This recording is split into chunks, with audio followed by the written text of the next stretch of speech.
sobat, apa kabar? Ketemu lagi di channel Naga. Di sini saya akan melanjutkan Prat Kalen Donghua full spoiler. Tanpa lama-lama lagi kita tonton sampai habis. Meja itu pecah dan kayu beterbangan ke segala arah. Namun, ekspresi Xiao Yan tidak berubah sedikit pun. Tangannya masih memegang cangkir teh, bertingkah seperti permukaan danau yang tenang tanpa sedikit pun riak. Xiao Yan mengangkat matanya ke wajah pria parubaya yang tampak galak itu. Dia melirik yang terakhir dan perlahan menjawab, itu hanyalah sampah. Tidak ada yang bisa membunuh mereka. Orang-orang di sekitarnya sedikit terkejut ketika mereka mendengar Xiao Yan langsung mengakui masalah tersebut. Hati mereka segera mencapai pemahaman yang tiba-tiba. Tampaknya pemuda ini bukanlah orang biasa.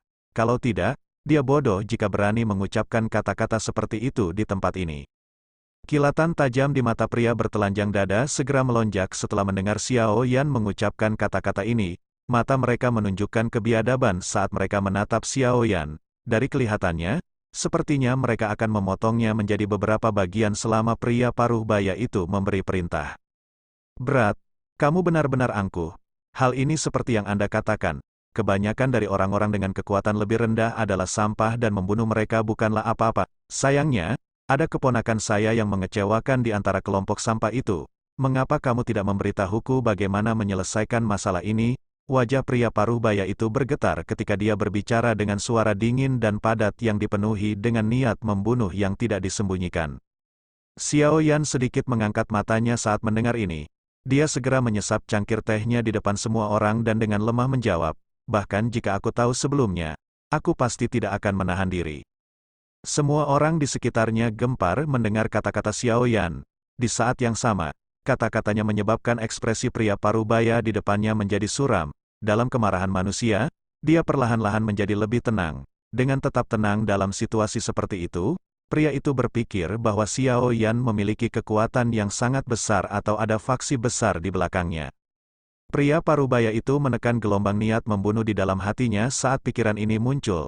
Tatapannya perlahan menyapu Xiao Yan dan dia berbicara dengan suara gelap dan dingin.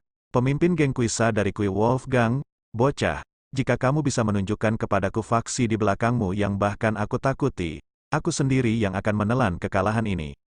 Tidak perlu diselidiki, tenang saja, kami bertiga sendirian dan tidak ada faksi di belakang kami. Oleh karena itu, Anda tidak perlu khawatir. Xiao Yan tersenyum dan menjawab setelah mendengar kata-katanya. Tawa segera meledak dari aula besar ketika kata-kata Xiao Yan terdengar. Sudut mulut Kuisa bergerak-gerak karena tawa mengejek seperti ini. Niat membunuh di matanya melonjak. Ci. Tubuh Kuisa tiba-tiba bergerak saat niat membunuh di hatinya melonjak. Dia mengangkat kaki kanannya dan membentuk-bentuk setengah berputar di udara. Kaki kanannya membawa angin kencang saat ia merobek udara. Itu dengan keras menabrak kepala Xiao Yan dengan marah.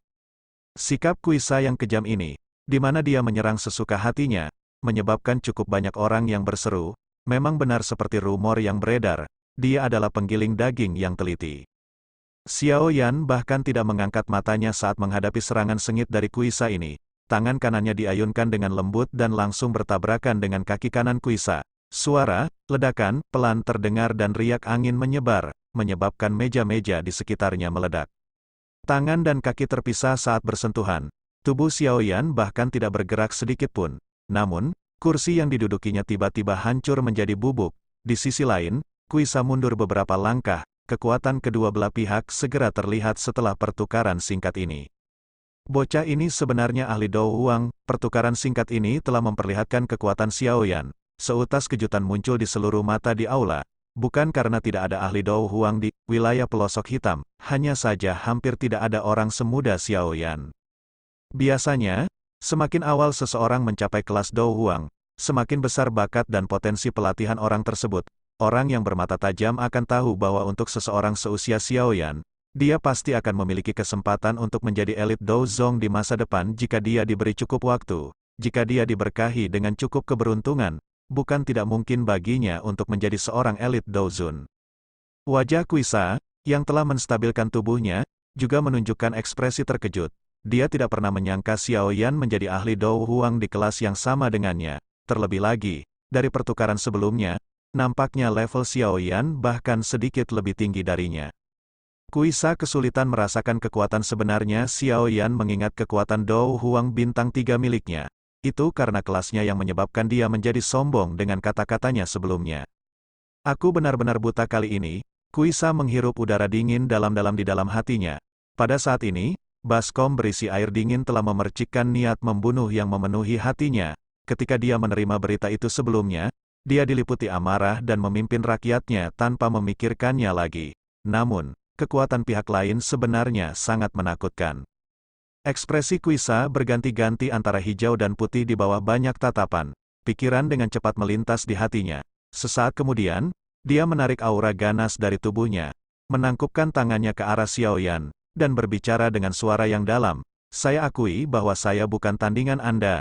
Saya akan mengingat dendam ini di hati saya dan akan memaksa Anda untuk membalas saya di masa depan. Setelah mengatakan ini, dia melambaikan tangannya dan memimpin orang-orangnya pergi dengan cara yang agak menyedihkan. Ziyan menstabilkan tubuhnya, kemarahan muncul di wajah kecilnya. Setelah melompat-lompat, tubuhnya dengan marah menyerang orang berpakaian putih yang muncul. Orang berpakaian putih tersenyum tipis saat melihat Ziyan menyerang dengan ganas. Kedua tangannya sekali lagi memutar dengan cara yang aneh. Tangannya terulur dan ditekuk. Dia meraih kedua tangan Ziyan dan dengan lembut menyeretnya sebelum tiba-tiba mendorongnya ke depan. Orang berpakaian putih ini sepertinya ahli dalam menangani kekerasan. Serangan Ziyan tidak hanya dihentikan olehnya tetapi dia masih memiliki kekuatan berlebih untuk melakukan serangan balik. Dorongan ini mungkin tampak lembut tetapi kekuatan di dalamnya cukup kuat. Kemungkinan besar Ziyan akan dipaksa mundur selusin langkah jika dia tidak bisa menghindarinya. Selain itu, dia mungkin menderita beberapa luka. Tertinggal di udara, wajar saja jika Ziyan sangat kesulitan untuk menghindar. Pengalaman pihak lain tampaknya sangat kaya. Dia pada dasarnya telah menutup jalur mundur Ziyan ketika dia menyerang. Saat itu juga, Ziyan sebenarnya tidak punya cara untuk melarikan diri. Sosok hitam melintas dan muncul dengan cara yang tidak biasa ketika dorongan tangan dari orang berpakaian putih digunakan. Tangan sang pembuat meraih tubuh Ziyan dan menariknya ke belakang sementara kelima jarinya terkepal erat, membawa angin panas saat tangannya teracung dengan keras. Tinju itu bertabrakan dengan tangan pendorong yang mengandung kekuatan tersembunyi, mengeluarkan suara teredam, angin menyebar dan kedua belah pihak mundur selangkah. Xiao Yan menurunkan Ziyan dan perlahan mengangkat kepalanya, matanya memandang ke arah orang berpakaian putih yang menyerang dan rasa dingin melintas di pupil matanya yang hitam pekat. Apakah kamu tidak terlalu berlebihan untuk